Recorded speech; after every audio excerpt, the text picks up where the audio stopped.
जी हाँ, नमस्कार साथियों, आप सभी को अपना इस ऑनलाइन प्लेटफ़ॉर्म में स्वागत है और इस क्लास में हम साइंस का एक बहुत ही महत्वपूर्ण टॉपिक कवर कर रहे हैं साथियों, जो कि भोजन के रूप में पौधे एवं जंतुओं के बारे में हम बहुत ही डिटेल से यहाँ पे समझने का प्रयास करेंगे।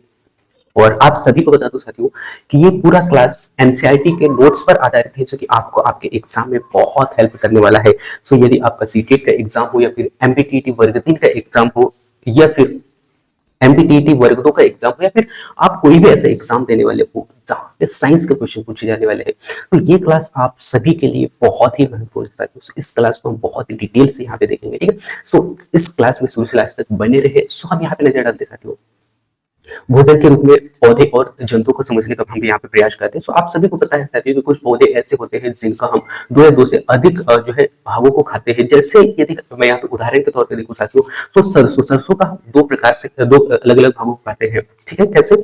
सो आप सभी को पता है साथियों, पत्तियों का जो बहुत सारे लोग जो है पत्तियों का सब्जी बना के खाते हैं सब्जी के रूप में। दूसरा, इसका जो बीज से जो ऑयल निकलता है उसको भी ऑयल के रूप में खाया जाता है ना। सो ऐसे बहुत सारे कुछ पौधे होते हैं जिनका हम दो या दो से अधिक भागों को भोजन के रूप में करते हैं, ठीक है। तो ये याद रखना है। और यदि आपसे क्वेश्चन पूछ लिया जाए कि ऐसा कौन सा पौधा है, तो आपको याद रखना है सरसों, ठीक है, एग्जाम्पल के तौर पे। इसके बाद में नेक्स्ट अगला पॉइंट पे लेके चलता हूँ साथियों। और नेक्स्ट अगला पॉइंट आपको देखने को मिल रहा होगा साथियों, मधुमक्खी, है ना। तो इसी का जो सरसों का जो फूल होता है ना साथियों, सरसों के फूल से ही क्या होता है, मधुमक्खियों में मकरंद यानी कि एकत्रित करती है इन्हीं फूलों के माध्यम से, और इसे अपने छत्ते में भंडारित करती है। और फूल और उनका मकरंद जो है वर्ष में केवल कुछ समय के लिए ही उपलब्ध होता है, ठीक है। ये जो है आपको याद रखना है। और केवल केले का जो पौधा होता है ना, तो केले के पौधा जो होता है ना, उसे भोजन के रूप में उपयोग किया जाता है। और कुछ पौधे ऐसे भी होते हैं जो जहरीले होते हैं, जिन्हें हम नहीं खाते हैं, ठीक है। तो ये कुछ महत्वपूर्ण पॉइंट है, ये याद रखना है। इसके बाद में यदि मैं यहाँ पे बात करूँ साथियों पशु भोजन की, ठीक है। तो पशु जो है आप सभी को पता है साथियों कि जो एनिमल्स जो होते हैं वो अलग अलग प्रकार के जो होते हैं, वो जो है मैं बात करूँ शाकाहारी की या मांसाहारी की या फिर सर्वाहारी की, है ना। तो इन तीनों को जो है इस क्लास में बहुत ही डिटेल से यहाँ पे समझाने का मैं प्रयास करूंगा। यदि मैं यहाँ पे बात करूँ साथियों शाकाहारी की, सो ये कैसे कौन से जंतु होते हैं, वे जंतु होते हैं साथियों जो पादप खाते हैं, है ना। जैसे कि आप यहाँ पे देख पा रहे होंगे इमेज में, है ना। ये जंतु ऐसे होते हैं जो पादप खाते हैं, घास फूस खाते हैं, है ना। तो उन्हें क्या कहा जाता है, शाकाहारी कहा जाता है, ठीक है। इसी के बाद में यदि मैं नेक्स्ट की बात करूं मांसाहारी, तो ये वे जंतु होते हैं जो केवल क्या खाते हैं, मांस खाते हैं। जैसे आपको पता है शेर हो गया, है ना। तो ये क्या खाता है, मांसाहारी होता है, ये केवल मांस ही खाता है। तो ये किसके अंतर्गत आएगा, तो मांसाहारी के अंतर्गत आएगा, ठीक है। इसके बाद में कुछ जीव ऐसे भी होते हैं साथियों जो कि मांस भी खाते हैं और मांसाहारी भी है और शाकाहारी भी है। इन दोनों को कहा जाता है क्या, सर्वाहारी। यानी कि ये वे जीव होते हैं जो पादप और दूसरे दूसरे प्राणियों को भी खाते हैं, उन्हें क्या कहा जाता है, सर्वाहारी कहा जाता है। इसको मैं पुनः फिर से एक्सप्लेन करके बताता हूँ साथियों कि भोजन यदि मैं जंतुओं की बात करूँ साथियों, तो जंतुओं में भोजन जो है, भोजन के प्रकार मुख्यतः तीन प्रकार से हमें देखने को मिलता है। पहला हमें देखने को मिलता है सर्वाहारी, यानी कि ये वे जंतु होते हैं जो केवल शाकाहारी होते हैं, यानी कि ये घास फूस ही खाते हैं, ये मांस या फिर मांस नहीं खाते हैं, ये हम कह सकते हैं, ठीक है। नेक्स्ट अगला जो प्रकार हमें यहाँ पे देखने को मिलता है वो देखने को मिलता है मांसाहारी, यानी कि ये केवल मांस खाते हैं, ये जो है शाकाहारी नहीं होते हैं, ठीक है। जैसे कि शेर हो गया, ठीक है। इसके बाद में थर्ड जो पॉइंट है वो है साथियों सर्वाहारी, यानी कि सर्वाहारी में वे जीव आते हैं जो शाकाहारी और मांसाहारी दोनों होते हैं, ठीक है। जिनमें कि पादप और प्राणी दोनों पर जो है दोनों का भोजन के रूप में खाते हैं, ठीक है। तो उसमें कहा जाता है सर्वाहारी, ठीक है। तो यदि मैं यहाँ पे बात करूँ साथियों सर्वाहारी में, तो कुत्ता जाएगा, बिल्ली आ जाएगा, इसके बाद में मानव जो है वो भी सर्वाहारी के अंतर्गत ही आता है, ठीक है। तो ये कुछ महत्वपूर्ण पॉइंट थे जो कि आपको पशु भोजन के अंतर्गत याद रखना है, ठीक है। नेक्स्ट अगला हम यहाँ पे चर्चा करते हैं साथियों अलग अलग खाद्य पदार्थ एवं सामग्री योग पर, क्योंकि आप सभी को पता है कि हम भोजन के रूप में अलग अलग सामग्रियों का उपयोग करते हैं, जिसमें कि प्रत्येक व्यंजन एक या एक से अधिक प्रकार की कच्ची सामग्रियों का बना होता है, जो हमें पादपों या फिर जंतुओं से मिलता है ना। पादपों या जंतुओं से कैसे, जैसे आपने रोटी बनाई, यानी कि यदि आप गेहूं की रोटी बना रहे हो तो वो किससे मिला है, एक पौधे से मिला है, ठीक है, पादपों से मिला हुआ है। यदि मैं जंतु की बात करूं साथियों, तो यदि आप दूध पी रहे हो, है ना, या फिर चाय आप पी रहे हो, तो वो किससे बना हुआ है, दूध तो जंतुओं से मिला हुआ है। या फिर आप मांस खा रहे हो तो वो कहाँ से मिला है, जंतुओं के माध्यम से मिला है ना। तो सामान्यतः हम जो भी भोजन करते हैं वो बहुत सारे कच्ची सामग्रियों का मिश्रण होता है, सब मिश्रण होता है, जिसमें कि वो दोनों प्रकार दो ही पदार्थों से मिलकर बना होता है। या तो वो हो सकता है पादप या फिर हो सकता है वो जंतु, है ना। तो इन्हीं दोनों से हम भोजन के रूप में ग्रहण करते हैं, ठीक है। और इस कच्ची सामग्री में हमारे शरीर के लिए आवश्यक घटक होते हैं और इन घटकों को हम क्या कहते हैं, पोषक कहते हैं, ठीक है। और इन्हीं पोषकों के माध्यम से जो है हमारी बहुत सारी जो रोग प्रतिरोधक क्षमता जो है वो बढ़ जाती है। ऐसे बहुत सारे जो प्रक्रियाएं हमारी बॉडी में होती है जो हम सबके लिए बहुत आवश्यक होती है, ठीक है। तो ये आपको यहाँ पे याद रखना है। सो आप सभी को बना के बता दूं साथियों कि जो अलग अलग खाद्य पदार्थों का हम जो भोजन के रूप में उपयोग करते हैं वो कच्ची सामग्रियों से मिलकर बना होता है, जिसमें कि या तो हम पादपों से लेते हैं या फिर जंतुओं से लेते हैं, ठीक है। और इन सभी कच्ची सामग्रियों को सामग्रियों में हमारे शरीर के लिए बहुत अधिक आवश्यक होता है, ठीक है। और इसमें बहुत सारे घटक भी पाए जाते हैं, वो चाहे प्रोटीन की बात करें या फिर विटामिन की बात करें, है ना, या फिर वसा की बात करें। तो ये बहुत सारे अलग अलग प्रकार होते हैं। आगे के क्लास में हमको सभी को बहुत ही डिटेल से यहाँ पे समझने का प्रयास करेंगे। इसके बाद में नेक्स्ट अगला पॉइंट आपको याद रखना चाहती हूँ कि जो हमारे भोजन में मुख्य पोषक तत्व के रूप में जैसे कि मैंने कुछ समय पहले आपको बताया था, जिसमें कि कार्बोहाइड्रेट्स हो गया, प्रोटीन हो गया, वसा हो गया, विटामिन हो गया और खनिज लवण इत्यादि की अधिक आवश्यकता होती है। और ये तो कहाँ से मिलती है, हमें भोजन के माध्यम से ही मिलती है, वो चाहे फल हो या फिर सब्जी हो या फिर आप जो भी भोजन करते हो, आपकी दिनचर्या जैसी चलती है उस आधार पर आप जो जो भोजन करते हो वहां से क्या क्या मिलता है, हमें कार्बोहाइड्रेट्स मिलता है, प्रोटीन, वसा जो है, विटामिन, खनिज, इन सबकी पूर्ति हम कहां से करते हैं, भोजन से ही करते हैं, ठीक है। तो ये याद रखना है। और हमारे भोजन में पाए जाने वाले मुख्यतः जो पदार्थ पाए जाते हैं, पोषक तत्व पाए जाते हैं, वो पाए जाते हैं कार्बोहाइड्रेट्स हो गया, मंड और शर्करा, है ना, के रूप में होता है। और यदि मैं कार्बोहाइड्रेट्स की बात करता हूँ तो कार्बोहाइड्रेट्स मुख्य रूप से हमारे शरीर का ऊर्जा प्रदान करने वाला एक ऐसा तत्व है जो कि सबसे अधिक मात्रा में कहां से ऊर्जा मिलता है, कार्बोहाइड्रेट से मिलता है, ठीक है। और वसा से सबसे अधिक मिलता है। लेकिन तुरंत ऊर्जा की यदि मैं यहाँ पे बात करूं तो ये कैसा है, तुरंत ऊर्जा के लिए तुरंत ऊर्जा कहां से मिलता है, कार्बोहाइड्रेट से मिलता है। लेकिन सबसे अधिक वसा की सबसे अधिक ऊर्जा की यदि मैं यहाँ पे बात कर सकती हूँ तो ये मिलता है, सबसे अधिक ऊर्जा जो मिलता है कहां से, अधिक ऊर्जा मिलता है वसा से, ठीक है।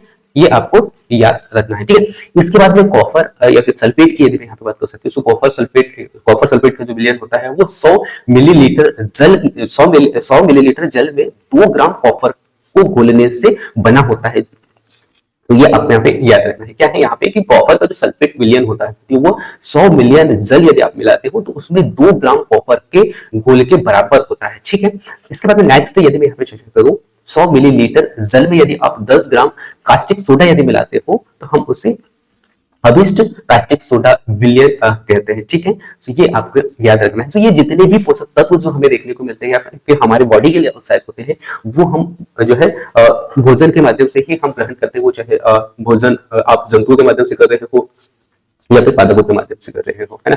तो ये सब जो तत्व मिलते हैं कहां से मिलते हैं, भोजन से ही मिलते हैं, याद रखना है। और हमारे शरीर के लिए विभिन्न पोषक तत्वों की आवश्यकता होती है। जैसे यदि मैं यहाँ पे बात कर सकती हूँ प्रोटीन की, है ना, प्रोटीन की, तो प्रोटीन की आवश्यकता जो होती है साथियों हमारे शरीर में खासकर वो होती है शरीर की वृद्धि एवं स्वास्थ्य के लिए। सबसे ज्यादा प्रोटीन की आवश्यकता होती है साथियों वो होती है शरीर की वृद्धि के लिए। यदि मैं नाखून की बात करूं तो वो काय से बना हुआ है, प्रोटीन से बना हुआ है। बालों की यदि मैं बात करूं तो प्रोटीन से बना हुआ है। तो हमारे शरीर का जो वृद्धि की यदि हम यहाँ पे बात कर सकते हैं तो सबसे ज्यादा जो तत्व चाहिए वो चाहिए पोषक तत्वों में प्रोटीन, ठीक है। इसके बाद में होती है और प्रोटीन युक्त भोजन में प्रायः हमें शरीर वर्धक भोजन करना होता है या शरीर वर्धक भोजन कहते हैं, ठीक है। और विटामिन जो होता है साथियों, विटामिन रोग प्रतिरोधक क्षमता को बढ़ाता है, जिसमें कि विटामिन हमारी जैसे आंखों की कमी नहीं होने देता। उसके बाद में अस्थियां यानी कि हड्डियों की कमजोरी को दूर करता है। इसके साथ साथ में दांत हो गया, मसूड़े हो गया, फिर इत्यादि को स्वस्थ रखने में सहायक करता है। तो यहाँ पे 2 टर्म यानी 2 पॉइंट मैंने आपको बताया था। सो पहला तो मैंने आपको बताया है प्रोटीन, ठीक है। सो प्रोटीन की यदि मैं यहाँ पे बात करूँ साथियों, शरीर वृद्धि के लिए आवश्यक होता है, ठीक है।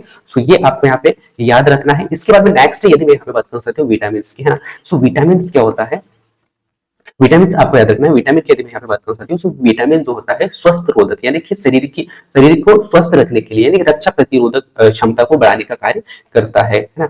रक्षा प्रतिरोधक आप लिख लीजिएगा, रक्षा प्रतिरोधक, ठीक है, रक्षा प्रतिरोधक के रूप में कार्य करता है, ठीक है।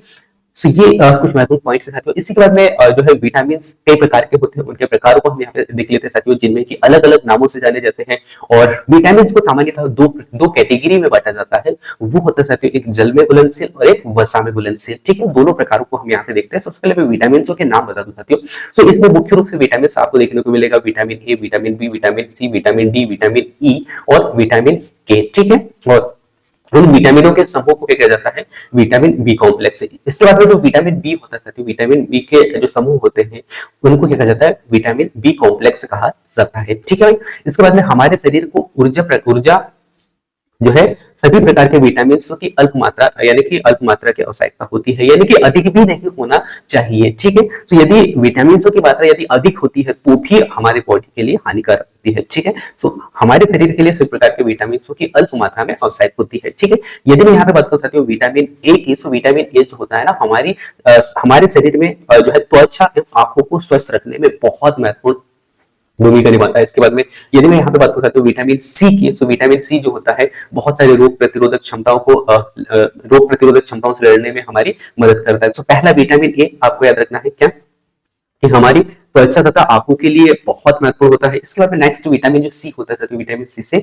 जो है रोगों से लड़ने की क्षमता हमें हमें मदद मिलती है। ठीक है, इसके बाद में नेक्स्ट यदि मैं यहाँ पे बात कर सकती हूँ विटामिन डी की, है ना। सो विटामिन डी जो है साथियों हमारी अस्थियां हो गया या फिर दांतों के लिए कैल्शियम का उपयोग या फिर मैं ये कह सकता हूं कि शरीर में जो है अस्थि दांत या फिर कैल्शियम का उपयोग के लिए बहुत ही महत्वपूर्ण होता है। और विटामिन डी जो होता है साथियों यह हमें सूर्य के प्रकाश के माध्यम से मिलता है। ठीक है, इसके बाद में नेक्स्ट यदि मैं यहाँ पे बात कर सकती हूँ, तो सबसे अधिक जो कार्बोहाइड्रेट्स पाया जाता है साथियों वो कहाँ पाया जाता है, वो पाया जाता है साथियों कहाँ, चावल में। ठीक है, और इसके बाद में नेक्स्ट अगला इसी आधार पर हम यह कह सकते हैं कि चावल कार्बोहाइड्रेट का समृद्ध भोजन है। सो यदि आपसे पूछे कि समृद्ध भोजन जो है कौन सा है, सो चावल है। ठीक है, इसके बाद में नेक्स्ट अगला बहुत ही महत्वपूर्ण पॉइंट है साथियों कि इन तत्वों के अलावा हमारे शरीर को आहार रेसे और उसके साथ साथ में जल की भी आवश्यकता होती है, जिन्हें आहारी रेसे रक्षांश के नाम से जिसे जाना जाता है। ठीक है, सो यदि आपसे पूछे कि आहारी जो है रेसे जैसे या फिर जल की आवश्यकता होती है, इसे कहा जाता है आहारी रेसे रुक्षांश भी इन्हें कहा जाता है। ठीक है, और हमारे शरीर में रुक्षांश की पूर्ति मुख्यतः कहाँ से होती है, ये होती है पादपों में, क्योंकि ये पादपों में ही पाया जाता है। ठीक है, और रुक्षांश के मुख्य स्रोत में आपको देखने को मिलेगा साबुत खाद्यान्न जैसे दाल, आलू, ताजे फल या फिर सब्जियों से ही हम पूर्ति कर पाते हैं। ठीक है, तो ये कुछ महत्वपूर्ण पॉइंट थे साथियों जो कि आपको याद रखना है। ठीक है, इसके बाद में आहार संतुलन की यदि मैं यहाँ पे बात कर सकती हूँ, तो आहार संतुलन में बहुत सारे अलग अलग प्रकार के जो भोजन हम यहाँ पे खाते हैं वो आपको यहाँ पे देखने को मिलेगा, है ना। सो यहाँ पे आपको विटामिन के कुछ नाम के बारे में बता दूं साथियों, जैसे कि मैंने यहाँ पे आपको बताया था vitamin A, vitamin D, vitamin C और इसके बाद विटामिन ई, विटामिन के, है ना। इनका अच्छा हमने यहाँ पे जो है पूरा नाम देख लिया है। इसके बाद में कुछ महत्वपूर्ण जो विटामिन होते हैं जिसमें कि विटामिन B6 या फिर B5, है ना, इनको भी आपको याद रख लेना है। ठीक है, सामान्यतः जो यदि मैं साइंस की बात कर सकती हूँ जहां से क्वेश्चन पूछे जाते हैं ज्यादा से ज्यादा यहीं से पूछे जाते हैं। ठीक है, और इसके बाद मैं नेक्स्ट अगले पॉइंट पे लेके चलता हूँ मैं संतुलित आहार पे। संतुलित आहार की यदि मैं यहाँ पे बात कर सकती हूँ, तो कोई भी पोषक तत्व जो होते हैं ना तो अधिक आवश्यकता होती है इनकी, ना ही कम होती है। ठीक है, सो पोषक तत्व यानी कि यदि मैं यहाँ पे कहूँ कि कोई भी पोषक तत्व ना आवश्यकता से अधिक होनी चाहिए ना ही आवश्यकता से कम होनी चाहिए। यदि अधिक भी होता है तो हमारे शरीर के लिए हानिकारक होता है, यदि कम भी होता है तो भी हानिकारक है ना। इसके बाद नेक्स्ट अगला हमारे शरीर में पर्याप्त मात्रा में जो है रुक्षांश तथा जल की आवश्यकता होती है। और ये कहाँ से मिलती है, मैंने अभी कुछ समय पहले बताया था, ये पेड़ पौधों से या पादपों से हमें मिलती है। और इस प्रकार के आहार को हम क्या कहते हैं, संतुलित आहार कहते हैं, जो कि सामान्यतः पादपों से ही हमें मिलती है। ठीक है, इसके बाद में कुछ महत्वपूर्ण पॉइंट है साथियों, यदि आप छिलका उतार कर सब्जी और फलों को ज्यादा धोकर खाते हो तो यह संभावना है कि उनके कुछ विटामिन नष्ट हो जाते हैं। ठीक है, तो आपको ज्यादा सब्जी को खाना भी नहीं है, या फिर मैं ये कह सकता हूँ कि यदि आप छिलके निकाल दो तो उसमें जो विटामिन पाए जाते हैं वो कैसे हो जाते हैं, नष्ट हो जाते हैं। ठीक है, और सब्जियों और फलों की त्वचा में कई प्रकार के महत्वपूर्ण विटामिन और खनिज लवण पाए जाते हैं, जो कि धुलने से या फिर उसके छिलके निकालने से वो नष्ट हो जाते हैं। ठीक है, और चावल और दाल को बार बार धोने से भी उनमें उपस्थित विटामिन कैसे हो जाते हैं, खत्म हो जाते हैं। ठीक है, तो ये कुछ महत्वपूर्ण पॉइंट याद रखना है। कुछ फलों में और कुछ जो जैसे चावल हो गया, दाल हो गया, इनको भी यदि हम बहुत ही ज्यादा बार बार होते हैं तो इनमें भी उपस्थित जो विटामिन होते हैं वो नष्ट हो जाते हैं। ठीक है, इसके बाद में नेक्स्ट अगला और बहुत ही वेरी वेरी इंपॉर्टेंट पॉइंट है साथियों, वो है अभावजन्य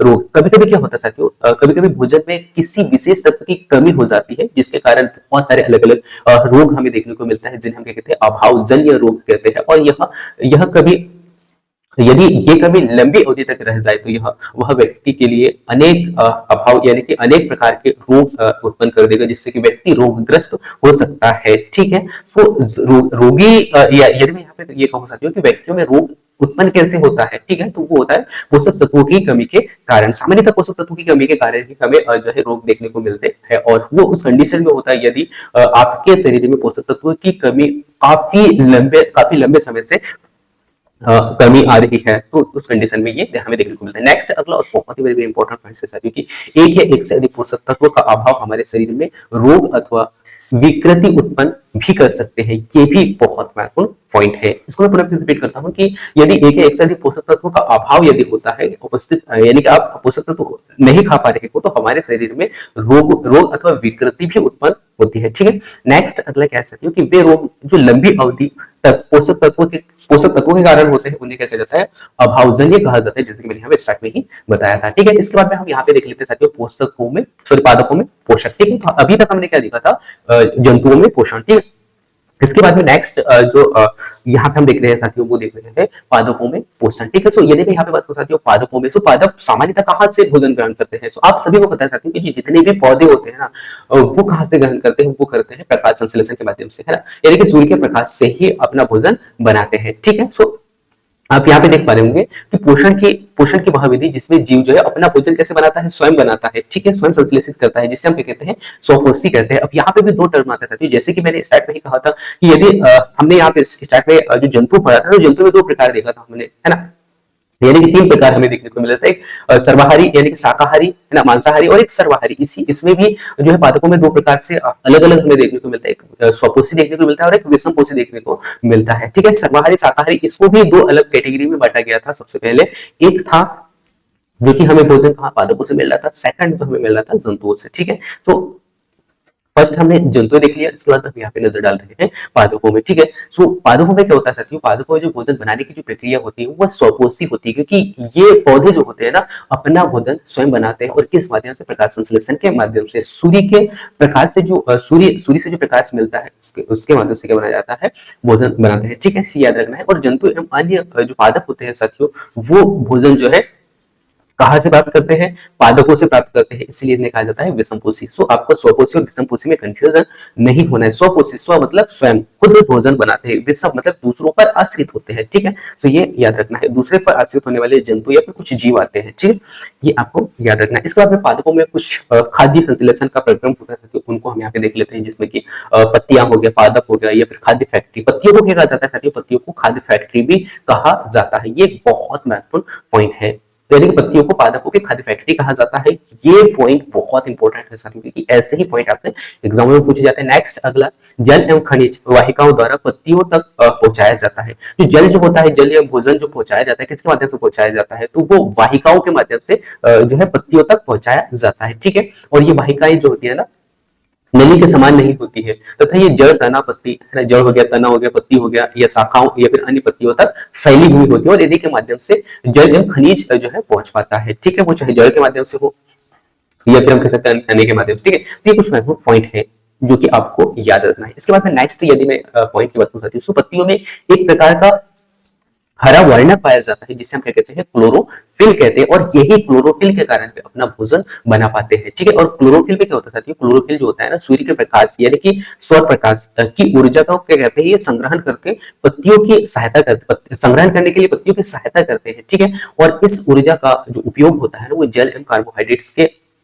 सॉरी कार्बन डाइऑक्साइड से ज्यादा संश्लेषण में होता है, क्योंकि खाद्य संश्लेषण जो है सूर्य के प्रकाश की उपस्थिति में ही पौधे करवाते हैं। ठीक है, इसीलिए इन्हें प्रकाश संश्लेषण कहा जाता है। ठीक है, तो ये आपको याद रखना है। इसको मैं पुनः फिर से रिपीट कर देता हूं, पत्तियों में क्या पाया जाता है, हरा वर्णक पाया जाता है, जिन्हें हम क्लोरोफिल कहते हैं, और यही क्लोरोफिल जो होता है ना पौधों को प्रकाश संश्लेषण के लिए बहुत ही महत्वपूर्ण रोल निभाता है, उनको हेल्प करता है। ठीक है, और इस ऊर्जा का उपयोग जो होता है सामान्यतः कार्बन डाइऑक्साइड से खाद्य संश्लेषण में होता है, क्योंकि खाद्य संश्लेषण जो है कहां से सूर्य के प्रकाश में उपस्थित होता है। ठीक है, तो ये कुछ महत्वपूर्ण पॉइंट है जो कि आपको याद रखना है। इसके बाद नेक्स्ट पॉइंट की यदि मैं यहाँ पे चर्चा करूं साथियों, पत्तियों द्वारा सौर ऊर्जा संग्रहण किया जाता है और पादपों में खाद्य के रूप में किया जाता है, संचित यानी कि पहुंचाया जाता है। और अतः सभी जीवों के लिए सूर्य का जो प्रकाश होता है ना वो बहुत आवश्यक होता है। ठीक है, इसके बाद में प्रकाश संश्लेषण की अनुपस्थिति में पृथ्वी पर जीवन की कल्पना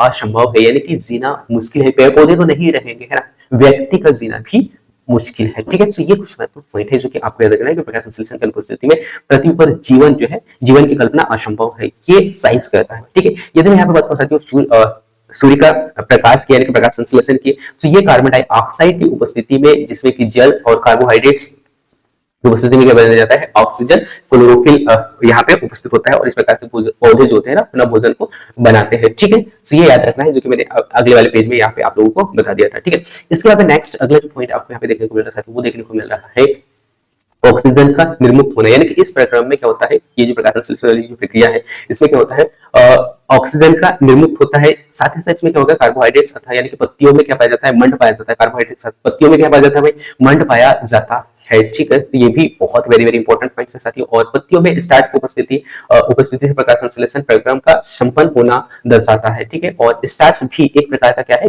कार्बोहाइड्रेट्स है। ठीक है, तो इस पेज में मैंने आपको क्या क्या बताया था, तो सबसे पहले तो आपको याद रखना है कि पत्तियों में क्या पाया जाता है, मंड सॉरी स्टार्च पाया जाता है। स्टार्च के रूप में संचित होता है, कार्बोहाइड्रेट के संचित होता है, पत्तियों से स्टार्च के रूप में प्राप्त होता है। और पत्तियों में स्टार्च की उपस्थिति कहां से होती है, प्रकाश संश्लेषण के माध्यम से उत्पन्न होती है। ठीक है, ये याद रखना है। और स्टार्च भी कहां से आता है, तो स्टार्च भी एक प्रकार से कार्बोहाइड्रेट्स है। ठीक है, तो ये आपको याद रखना है। और आप सभी को बता दूं साथियों कि इस क्लास का जो कंप्लीट पीडीएफ है आपको इसी वीडियो के डिस्क्रिप्शन में मिल जाता है। सो आप उसे डाउनलोड करके पुनः फिर से रिवीजन भी कर सकते हैं।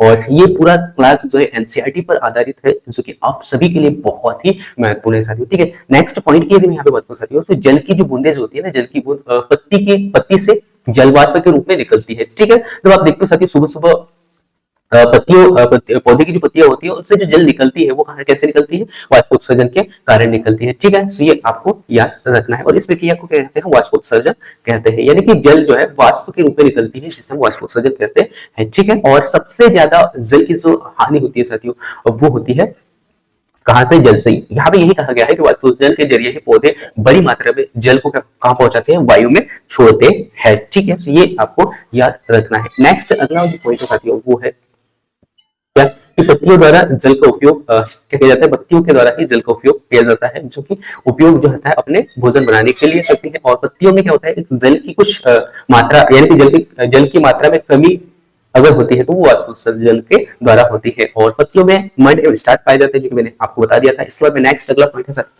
कच्चे आलू में भी क्या पाया जाता है, मंड पाया जाता है। ठीक है, नेक्स्ट अगला जो है जड़, यानी कि रूट। इसमें क्या होता है कि जड़ें जो होती है ना, मिट्टी से जल का अवशोषण करती है और इस प्रकार से पौधों तक विभिन्न खनिज पदार्थों को पहुंचाने का कार्य किसके माध्यम से होता है, जड़ के माध्यम से होता है ना, होता है। पहला जो मैंने आपको बताया, भोजन कहां से मिलता है, पत्तियों के माध्यम से मिलता है। यदि खनिज तत्व यदि उसे चाहिए तो वो कहां से मिले, पृथ्वी से, है ना, यानी कि मिट्टी से मिलता है, मृदा से। तो वो किस माध्यम से होता है, वो होता है जड़ों के माध्यम से। ठीक है, और जड़ जो होते हैं पौधों को मिट्टी में जमाए रखने में भी बहुत महत्वपूर्ण सहायक करते होते हैं। ठीक है, अब जड़ भी अलग अलग प्रकार से होते हैं साथियों, वो चाहे गाजर हो या फिर मूली हो, शकरकंद या फिर सलजम या फिर टैपियोका आदि जड़ें होती है जिन्हें हम खाते हैं। और जड़ें दो प्रकार की होती है जो कि हम यहाँ पे देखेंगे, कौन कौन सा, मूसला जड़ और एक होता है रेशेदार जड़, है ना। दोनों को हम यहाँ पे एक एक करके समझने वाले हैं। ठीक है, यदि मैं यहाँ पे बात करूँ साथियों मूसला जड़ की, मूसला जड़ क्या होती है, वे पौधे यानी कि कुछ पौधों की एक मुख्य रूप से जड़ जो होती है उससे हम क्या कहते हैं, मूसला जड़ कहते हैं। जैसे कि आप यहाँ पे देख भी पा रहे होंगे इमेज में, जो गाजर जो होता है ना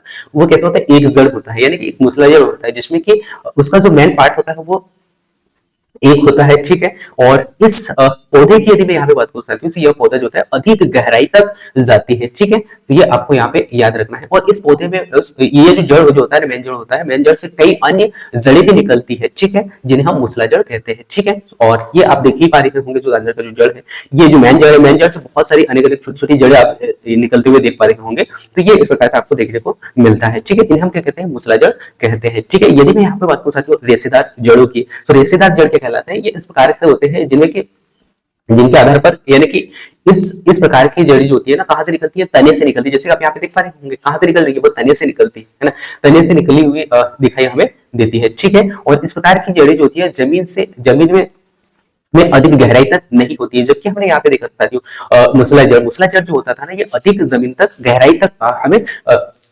देखने को मिलता है। जबकि ये रेशेदार जो जड़ी जो होती है, ये कैसे होती है, जमीन के ऊपर ही पाई जाती है ना, और जमीन के ऊपर ही होती है और फैल जाती है। जैसे उदाहरण के तौर पे आपने देखा होगा साथियों, धान का जो पौधा होता है, ये बहुत सारे जो पौधे मैंने यहाँ पे आपको दिखाने का प्रयास किया, वो चाहे गेहूं हो या फिर सबसे अच्छा उदाहरण मक्का आपने देखा होगा। तो मक्के का जो पौधा जो होता है ना, उसकी जो जड़ें कैसी होती है, ऊपर ही निकली हुई आपको देखने को मिलेगी, है ना। या फिर प्याज हो गया, सबसे अच्छा उदाहरण प्याज आप जो है देखते हो, वो भी किस जड़ के अंतर्गत आता है, रेशेदार जड़ के अंतर्गत। तो पुनः फिर से मैं आपको बता दूं साथियों, यहाँ पे कंफ्यूज नहीं होना है आपको। पहला धान, गेहूं, मक्का, प्याज, ये किस जड़ के अंतर्गत आते हैं, तो वो आएंगे रेशेदार जड़ों के अंतर्गत। ठीक है, तो ये आपको याद रखना है। सो हमने यहाँ पे जो है जड़ों के बारे में देख लिया साथियों। सो मुख्यतः पौधों को जो भोजन या फिर पोषक तत्व कहाँ से मिलता है, सो एक तो हो गया पादप सॉरी पत्तियों से, सेकंड उसे खनिज लवण तत्व यदि चाहिए तो वो कहाँ से मिल रहा है, भोजन के रूप में कहाँ से प्राप्त कर रहा है, तो वो कर रहा है कहाँ से, जड़ों के माध्यम से। ठीक है, सो वो हमने यहाँ पे देख लिया। इसी में हम पौधे पढ़ रहे हैं साथियों, से यहाँ पे हम पुष्प भी देख लेते हैं, जो कि बहुत ही वेरी वेरी इंपॉर्टेंट पॉइंट्स है। और यहाँ से कभी कभी क्वेश्चन आपसे पूछ लिया जाता है, लेकिन पुष्प वाला जो मैंने यहाँ पे टॉपिक लिया है, जिसमें बहुत ही इंपॉर्टेंट पॉइंट्स आपको देखने को मिलेंगे। जिसमें कि यदि मैं यहाँ पे बात करूँ पुष्प की, तो पुष्प सामान्यतः दो प्रकार से हमें देखने को मिलता है। पहला होता है साथियों एकलिंगी और दूसरा होता है उभयलिंगी। ठीक है, अब ये एकलिंगी और उभयलिंगी क्या है, इसको हम यहाँ पे समझते हैं। एकलिंगी पुष्प वे पुष्प होते हैं साथियों जिनमें केवल एक पुष्प, या मैं ये कह सकता हूँ कि एक पुंकेसर होता है, जो कि पुरुष प्रजनन अंग द्वारा या फिर स्त्री केसर महिला प्रजनन अंग द्वारा क्या करता है, संरक्षण यानी किसकी संरचना होती है। जैसे कि उदाहरण के तौर पर यदि मैं आपको बता सकती हूँ, जिसमें कि पपीता हो गया, खजूर हो गया, मक्का हो गया, तरबूज हो गया, और ये साइकस, ये कुछ ऐसे पौधे होते हैं जो कि किसके अंतर्गत आते हैं, एकलिंगी पौधे के अंतर्गत आते हैं। इसको मैं पुनः फिर से रिपीट करता हूँ कि एकलिंगी पौधे क्या होते हैं, वे पौधे होते हैं जिनमें केवल एक पुंकेसर पाया जाता है, वो चाहे पुरुष प्रजनन अंग प्रजनन अंग हो या फिर महिला प्रजनन अंग हो, इन्हीं एक के माध्यम से इनकी संरचना होती है। और इनमें केवल इसके उदाहरण जैसे मैंने आपको बताया, पपीता हो गया, उसके बाद में खजूर हो गया, मक्का हो गया, तरबूज हो गया और साइकस। ठीक है, ये कुछ महत्वपूर्ण उदाहरण है। इसी के बाद में यदि मैं यहाँ पे बात करूं साथियों उभयलिंगी पुष्प की, उभयलिंगी पुष्प के रूप में आपको देखने को मिलेगा साथियों, वे पुष्प होते हैं जिनमें की नर एवं मादा प्रजनन अंग की संरचना के माध्यम से होता है, जिनमें नर एवं मादा यानी कि दोनों की आवश्यकता के माध्यम से ही जो है इन पौधों का निर्माण यहाँ पे हो पाता है। ठीक है, उसे क्या कहा जाता है, उभयलिंगी पुष्प कहा जाता है। ठीक है, तो ये आपको याद रखना है साथियों। ठीक है, उदाहरण के तौर पर आपको देखने को मिलेगा साथियों, धतूरा हो गया, गुड़हल हो गया, गुलाब का जो फूल हो गया, इसके बाद में टाइलिप हो गया, सरसों हो गया, सूरजमुखी और लिली, है ना। ये कुछ महत्वपूर्ण पॉइंट है साथियों, जैसे कि ट्यूलिप हो गया और लिली हो गया। ये कुछ ऐसे पौधे हैं जहां से क्वेश्चन ज्यादा पूछे जाने की संभावना बढ़ती है। ठीक है, तो इन पौधों को आपको याद रखना ही है। ठीक है, इसके बाद में नेक्स्ट आपको यहाँ पे देखने को मिलेगा साथियों भाईदल, पंखुड़ी और अच्छा फूलों के प्रकारों की यदि मैं आपको बात करती हूँ, भाईदल, पंखुड़ी हो गया, उसके बाद में पुंकेसर और स्त्री केसर और परागकेसर, कुछ महत्वपूर्ण फूलों के भाग होते हैं। कौन सा, भाईदल, पंखुड़ी, पुंकेसर और स्त्री केसर, है ना, ये कुछ महत्वपूर्ण प्रकार होते हैं। ठीक है, और परागीय कुछ महत्वपूर्ण भाग है। ठीक है, इनको आपको याद रखना है सभी। ठीक है, इसके बाद में अब यहाँ पे बहुत ही वेरी वेरी इंपॉर्टेंट पॉइंट्स आगे साथियों, इनको आपको याद रखना है। पहला, पेड़ों पर लगने वाले फूल कौन कौन से हैं, पेड़ों पर आपको लगते हुए देखने को मिलेगा साथियों, एक गुलमोहर और एक कदम। ठीक है, नेक्स्ट अगला बहुत ही वेरी वेरी इंपॉर्टेंट पॉइंट है साथियों, झाड़ियों पर लगने वाले जो फूल होते हैं वो आपको देखने को मिलेंगे गुलाब और गुड़हल। ठीक है, बेले के रूप में लगने वाले फूल आपको देखने को मिलेंगे चंपा और रात की रानी। ठीक है, इसके बाद में पानी के पौधों पर लगने वाले जो फूल होते हैं साथियों, वो फूल आपको देखने को मिलेंगे कमल और कुमुदनी। ठीक है, इसके बाद में नेक्स्ट अगला है साथियों, सिर्फ रात में लगने वाले जो फूल होते हैं वो आपको देखने को मिलेगा रानी और चमेली का जो फूल होता है वो कब, रात में ही खिलता है। ठीक है, इसके बाद में नेक्स्ट अगला है साथियों, जो दिन में खिलते हैं और रात में बंद हो जाते हैं, ये भी बहुत ही वेरी वेरी। एक तो देखो पहला पॉइंट आपसे पूछ सकते हैं कि रात में खिलने वाले फूल रानी या फिर चमेली। ठीक है, इसके बाद में यदि आपसे पूछे कि वे पौधे जो दिन में खुलते तो है लेकिन रात में बंद हो जाते हैं, तो वो आपको देखने को मिलेगा एक ही, और वो देखने को मिल सकता है सूरजमुखी। ठीक है, इसके बाद में नेक्स्ट अगला, आंखें बंद करके भी आप जो है फूलों की खुशबू को पहचान सकते हो कि ये इस पौधे का फूल है। तो ये आपको देखने को मिलेगा गुलाब और चमेली और साथ ही साथ गेंदे का। ठीक है, तो ये कुछ महत्वपूर्ण पॉइंट है जो कि आपको याद रखना है। इसके बाद में नेक्स्ट अगला जो पॉइंट है साथियों, वो है कुछ ऐसे पॉइंट है जो कि खासकर कुछ ऐसे पौधे भी हमें देखने को मिलते हैं जो खास महीने में जो है खिलते हैं, वो कहलाते हैं रजनीगंधा और मोगरा का। ठीक है, और ये कुछ महत्वपूर्ण पॉइंट है। उसके बाद में जो साल भर में खिलते हैं साथियों, ये भी वेरी वेरी इंपॉर्टेंट है।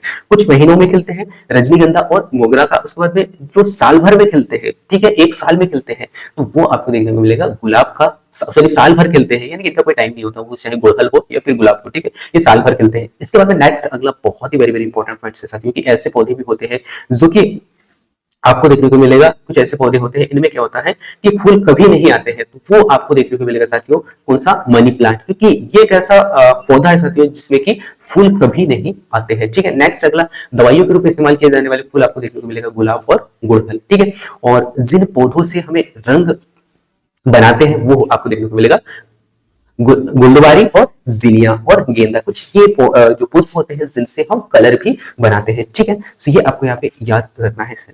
ठीक है, इसके बाद में हम यहाँ पे नजर डाल सकते हो जली पौधे।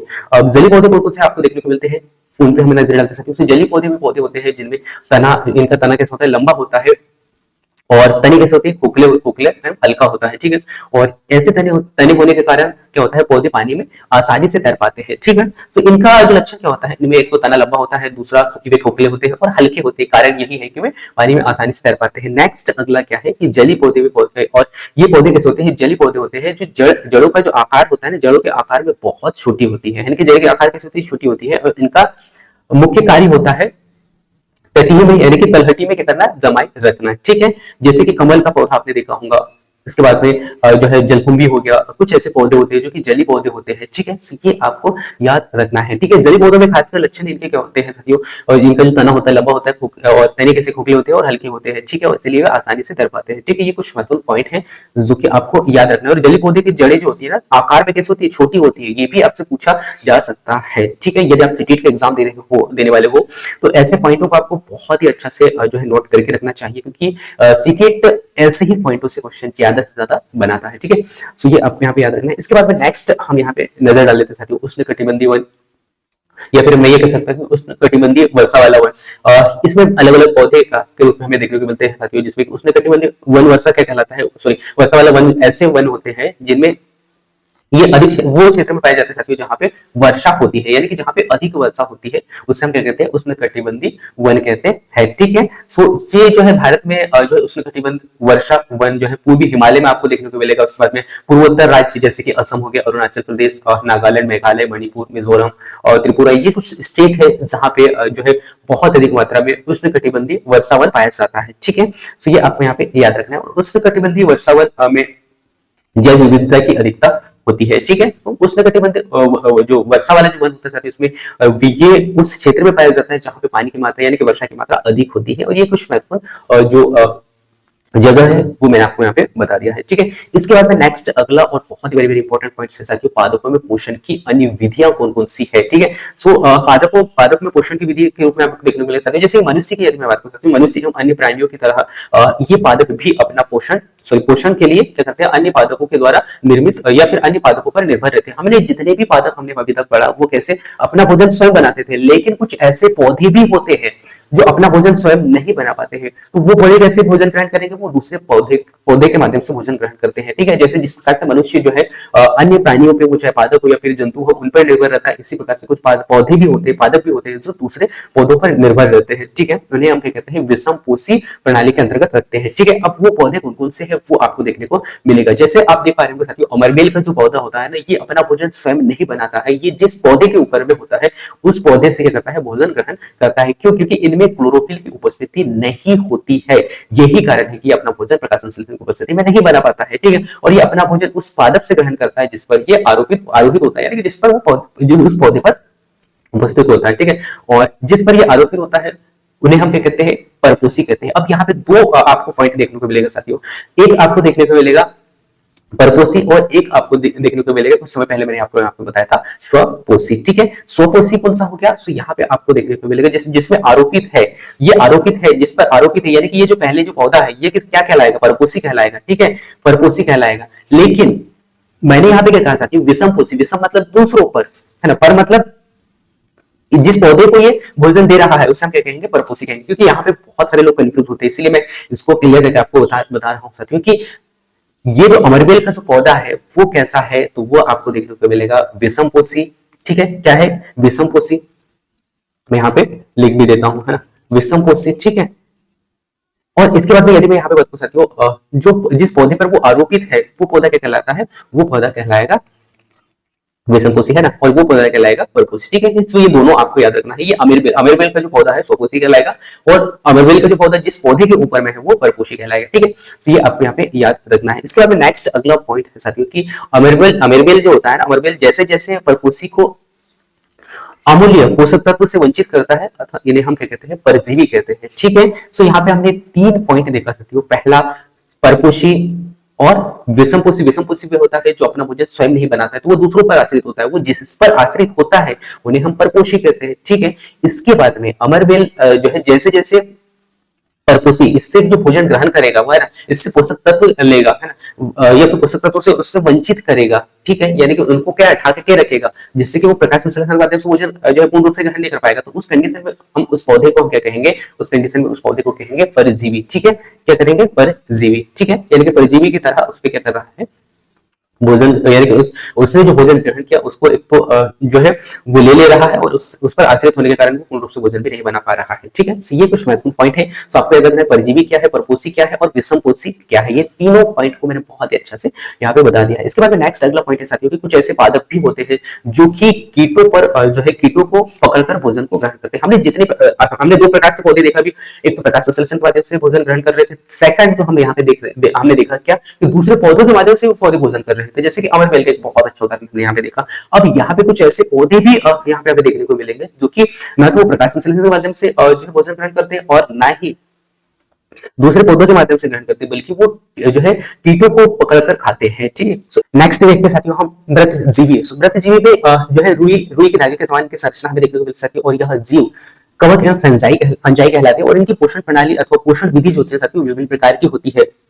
और ये विघटनकारी यानी कि सड़े गले वस्तु की सतह पर कुछ पाचक रसों को क्या करते हैं साथियों, वे स्त्राव करते हैं, और उन पाचक रसों को साधारण रूप से विलयन के रूप में जो है ये परिवर्तित कर देते हैं। ठीक है, और तत्पश्चात क्या करेंगे, उस विलयन को क्या करते हैं, भोजन के रूप में अवशोषित करते हैं। ठीक है, तो ये आपको यहाँ पे याद रखना है। यानी कि मुख्य रूप से यदि मैं बात कर सकती हूँ मृतोपजीवी की, तो ये कहाँ से भोजन ग्रहण करते हैं, ये भोजन ग्रहण करते हैं मृत यानी कि सड़े गले पदार्थों से भोजन को ग्रहण करते हैं। इस प्रकार की पोषक प्रणाली जो होती है साथियों जिसमें जीव किसी मृत या फिर विघटनकारी जैविक पदार्थों से जो है पोषक तत्व प्राप्त करता है, उसे हम क्या कहते हैं, मृतजीवी कहते हैं। ठीक है, तो ये आपको यहाँ पे याद रखना है साथियों। ठीक है, इसके बाद में हम नेक्स्ट पॉइंट पे चलते हैं साथियों। नेक्स्ट पॉइंट आपको देखने को मिलेगा फंजाई जो आपको देखने को मिलेगा साथियों, ये फंजाई सामान्यतः अचार हो गया, चमड़े हो गए, या फिर कफले इत्यादि में जो है आपको उगते हुए देखने को मिलता है। ठीक है, ईस्ट की यदि मैं यहाँ पे बात कर सकती हूँ, ईस्ट जो है एक छात्रक यानी एक छत्ते के समान आपको देखने को मिलता है, जिसमें कि अनेक कवक इसमें उपयोगी, और कुछ ऐसे कवक भी होते हैं जो उपयोगी होते हैं, परंतु कुछ ऐसे कवक भी होते हैं जो पादप एवं मनुष्य के लिए क्या होते हैं, हानिकारक यानी कि रोग उत्पन्न करने वाले भी होते हैं। ठीक है, तो ये आपको याद रखना है। और कुछ जो कवकों का उपयोग जो है औषधि यानी कि दवाइयों के रूप में भी उपयोग किया जाता है। ठीक है, और कुछ जीव जो होते हैं साथियों वे एक दूसरे के साथ में रहते हैं और अपना आवास या फिर पोषक तत्व क्या करते हैं, एक दूसरे के साथ में बांटते हैं। ठीक है, ये आपको देखने को मिलेगा, और इन्हीं जो है जीवों को क्या कहा जाता है साथियों, इनको कहा जाता है सहजीवी। ठीक है, ये आपको याद रखना है। उदाहरण के तौर पर सबसे अच्छा उदाहरण आपको देखने को मिलेगा साथियों कवक का, क्योंकि कवक जो है ना वृक्षों की जड़ों में रहता है, और वृक्ष जो है कवक को पोषक तत्व प्रदान करते हैं, और बदले में जल एवं पोषक तत्व के अवशोषण में सहायता इसे मिलता है। ठीक है, तो ये कुछ महत्वपूर्ण पॉइंट थे जो कि आपको याद रखना है। इसके बाद में लाइकेन कहे जाने वाले कुछ जीव भी होते हैं जो दो भागीदार होते हैं, और इनमें शैवाल होता है साथियों, और दूसरा कौन सा होता है, कवक होता है। ठीक है, तो इन दोनों को भी सहजीविता के अंतर्गत हमें पढ़ने को मिलता है। ठीक है, और शैवालों में क्या होता है, शैवाल में यदि मैं यहाँ पे बात कर सकती हूँ, शैवाल में क्लोरोफिल की उपस्थिति होती है, जबकि कवक में क्लोरोफिल की उपस्थिति नहीं होती है, जिससे कि भोजन जो है जिससे कि जो कवक भोजन नहीं बना पाता है, तो वो भोजन कहां से प्राप्त करेगा, शैवाल से करता है। ठीक है, कवक जो है शैवाल को रहने के लिए, कवक ने क्या किया, शैवाल को रहने के लिए स्थान दिया, जल एवं पोषक तत्व उपलब्ध कराया। तो बदले में शैवाल ने क्या किया, क्योंकि शैवाल के पास में क्लोरोफिल है, ठीक है, शैवाल के पास क्लोरोफिल है, तो प्रकाश संश्लेषण की स्थिति में खाद्य पदार्थ बनाएगा, भोजन बनाएगा, तो वो किसके साथ में शेयर करेगा, वो कवक के साथ में करता है। ठीक है, तो इस प्रकार से ये दोनों सहजीवी के अंतर्गत आते हैं। ठीक है, तो ये आपको याद रखना है। इसके बाद में पादपों को प्रोटीन बनाने के लिए सामान्यतः इसमें नाइट्रोजन की अधिक आवश्यकता होती है। ये क्वेश्चन वेरी वेरी इंपॉर्टेंट है साथियों, कि पादपों को प्रोटीन बनाने के लिए सामान्यतः किसकी आवश्यकता होती है, तो सामान्यतः आवश्यकता होती है साथियों नाइट्रोजन की अधिक आवश्यकता होती है। ठीक है, और फसल कटाई के बाद में जो है मृदा में नाइट्रोजन की कमी हमें देखने को मिलती है। यद्यपि वायु में नाइट्रोजन जो है आप सभी को पता है गैस जो है प्रचुर मात्रा में उपलब्ध होता है, परंतु पादप इनका उपयोग जो है नहीं कर पाते हैं। ठीक है, यानी कि इनका उपयोग करने में असमर्थ होते हैं। जैसे कार्बन डाइऑक्साइड का उपयोग जो है जिस प्रकार से कर पाते हैं। तो यहाँ पे नाइट्रोजन का इस प्रकार से उपयोग जो है पौधे नहीं कर पाते हैं, ठीक है, ये आपको याद रखना है। और पौधों को नाइट्रोजन जो है किस रूप में चाहिए साथियों, पौधों को नाइट्रोजन चाहिए विलय के रूप में, और विलय के रूप में नाइट्रोजन की उपस्थिति यानी कि नाइट्रोजन की पूर्ति के लिए जो है अभी किसान जो है बहुत सारे अलग अलग खाद डालता है, ठीक है।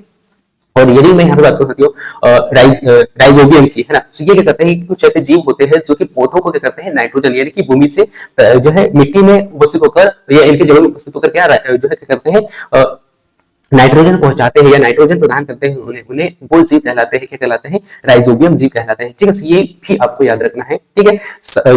दो दो अलग अलग पॉइंट हमने यहाँ पे देखा साथियों, कवक और शैवाल देखा, जो कि एक दूसरे के साथ में शेयर कर रहे थे, ठीक है। इस प्रकार से नेक्स्ट हमने यहाँ पे देखा कुछ ऐसे जीवाणु भी होते हैं जो कि क्या करते हैं, ऐसे जीवाणु भी होते हैं जो कि नाइट्रोजन की उपस्थिति नाइट्रोजन को है जो है क्या करते हैं, पौधों को उपलब्ध करवाते हैं, ठीक है। ये आपको याद रखना है साथियों, ठीक है। इसके बाद में नेक्स्ट अगला पॉइंट है साथियों, वो है पोषण, सॉरी प्राणियों में पोषण, ठीक है। अब यहाँ पे हम समझ लेते हैं प्राणियों में पोषण कैसे होता है। प्राणियों में पोषण पोषण में पोषक तत्वों की आवश्यकता होती है साथियों, जिसमें कि आहार हो गया या फिर अंतर्ग्रहण, जिसमें कि भोजन ग्रहण करना या अन्य विधि इसमें शामिल होती है, ठीक है। ये कुछ महत्वपूर्ण पॉइंट है साथियों, और जिसमें कि यदि यहाँ पे बात करें साथियों, हम यहाँ पे चर्चा कर ही रहे हैं प्राणियों में पोषण। तो प्राणियों में पोषण के अंतर्गत हमें यहाँ पे सबसे ज्यादा कार्बोहाइड्रेट जैसे तत्वों की अधिक मात्रा जो है हमें देखने को मिलती है। जैसे ऐसे तत्वों को क्या जाता है जो है घट यानी कि संगठक जटिल तत्व भी कहा जाता है, जो कि अनेक जंतु अनेक और इन जटिल पदार्थों का उपयोग जो है अनेक जंतु जो है सीधे इसी रूप में नहीं कर पाते हैं। तो जो कार्बोहाइड्रेट्स होता है उसे तोड़कर जो है उसको पोषक तत्वों के रूप में ग्रहण किया जाता है, ठीक है। और उन्हें जो है सरल रूप में पहले तोड़ा जाता है, सरल रूप में बदला जाता है, जैसे निम्न आरेख में यहाँ पे बताया गया है, जिसमें जटिल खाद्य पदार्थों को सरल खाद्य पदार्थ में परिवर्तन करना या टूटना ही क्या कहलाता है, विखंडन कहलाता है, ठीक है। और आगे वाले क्लास में हम भोजन को बहुत ही डिटेल से समझेंगे, जिससे कि आपको समझ में आएगा कि हम कार्बोहाइड्रेट्स को डायरेक्ट ही क्यों नहीं लेते, बल्कि उसको तोड़कर जो है अलग अलग पार्ट में अलग अलग वो जो वसा हो या फिर उसमें जो पोषक तत्व जो मिलते हैं उनको अलग अलग भागों में तोड़कर उसे जो है सरल बनाया जाता है, उसके बाद में उसका पाचन किया जाता है, ठीक है। तो ये था साथियों आज का बहुत ही महत्वपूर्ण टॉपिक, और आपने पूरा क्लास में बहुत अच्छे से देखा होगा, मैं ऐसा आशा करता हूँ। और इसका कंप्लीट पीडीएफ इसी वीडियो के डिस्क्रिप्शन में मिल जाएगा, तो आप वहां से डाउनलोड करके पुनः फिर से इस क्लास को बहुत अच्छे से रिवीजन कर सकते हैं साथियों। और आप सभी को पुनः फिर से बता दूं साथियों कि ये पूरा क्लास नोट्स पर आधारित है, जो कि एनसीईआरटी बुक से निकाला गया है, जो कि बहुत ही महत्वपूर्ण है। सो आप जो है इस पीडीएफ को डाउनलोड करके पुनः फिर से आप इसका रिवीजन आप अच्छा से कर लीजिएगा, ठीक है। So thank you for watching, मिलते हैं नेक्स्ट अगले क्लास में, तब तक जय हिंद।